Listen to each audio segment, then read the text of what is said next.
Chapter 126 Geto's Womb. Geto hadn't slept. Not really. He lay with Gojo's arms still circled around his shoulders. He listened to Gojo's deep breathing. He envied the easy way he'd fallen asleep after they'd made love. Geto stared into the darkness, eyes fixed on nothing.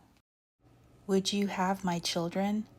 Gojo had blushed when he asked him, but he said it as if it were a given that Geto could carry a child at all. It wasn't unheard of. It was extremely rare, but not impossible. Decades ago, before Gojo and Geto were even born, there had been talk of a crisis, something that had swept through the country quietly and left just as quietly.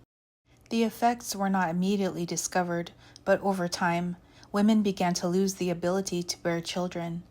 And then, years later, there were stories of men who could. No one understood why. No one could predict it. Testing was invasive and inconclusive. Medical experts were slow to jump into research because of the stigma that surrounded it. By the time Jujutsu Society acknowledged it was a possibility, it had already become something people discussed in hushed voices behind closed doors, if even discussed at all. Geto had never thought about it applying to him, not until Gojo asked, "Would you have my children?" The unsettling part was the way Gojo asked him, as if it were the most natural thing, as if he only needed Geto's consent and not the actual workings of biology. There were too many unknowns, too many things no one could answer. Geto's body had never been something he truly trusted, not with what it held, not with what it consumed.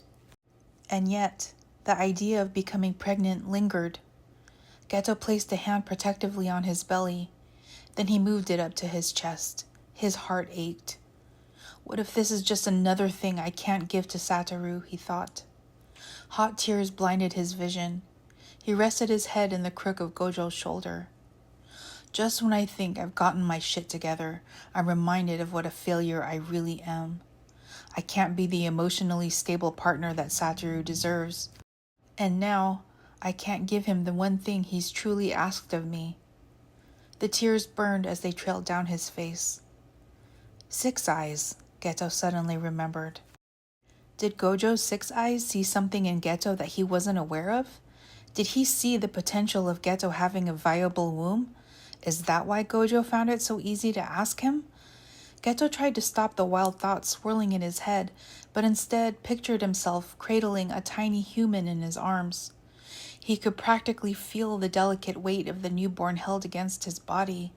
He had faint tufts of white hair and bright blue eyes, just like his daddy.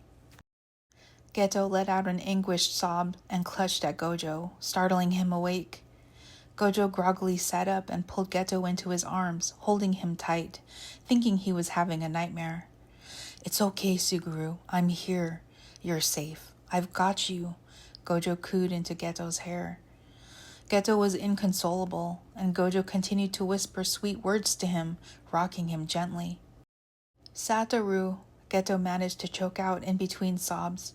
"What is it, love?" Gojo asked quietly. "Did you..."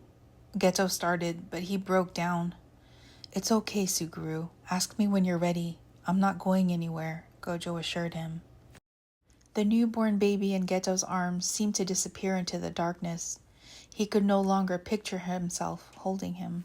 It was a terrible sorrow he felt, losing something that was never supposed to be his in the first place.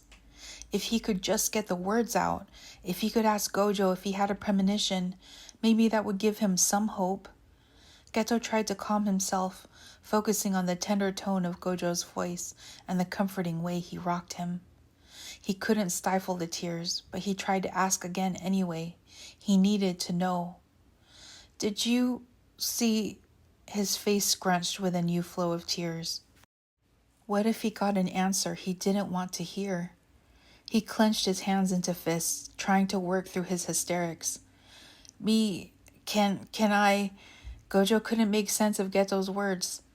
"Did you see baby?" Geto helplessly mumbled into Gojo's chest. Gojo thought he could piece it together now. Geto must have had the same vision Gojo had that time at the temple when he saw himself with twins in his arms. But Geto made it sound like there was only one baby. Suguru, I saw 2 babies, not just 1. 2. Twins, Gojo corrected him. Geto went abruptly silent in Gojo's arms. Geto's head began to spin. I've kept it from you because I didn't know how you would feel about it, but I see them all the time, Gojo told him. Geto felt himself on the edge of consciousness, unable to comprehend the true meaning of Gojo's words. He curled silently into Gojo's lap.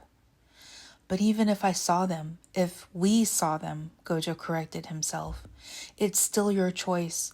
You don't have to figure it out right now. It's not a requirement or a condition or whatever you think it is.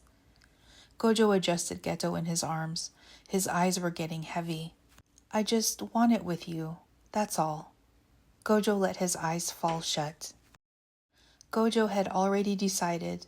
Whatever Geto's answer was, it wouldn't change anything that mattered. It's not like Geto could ever disappoint him. Gojo just didn't realize that Geto had already convinced himself that he would.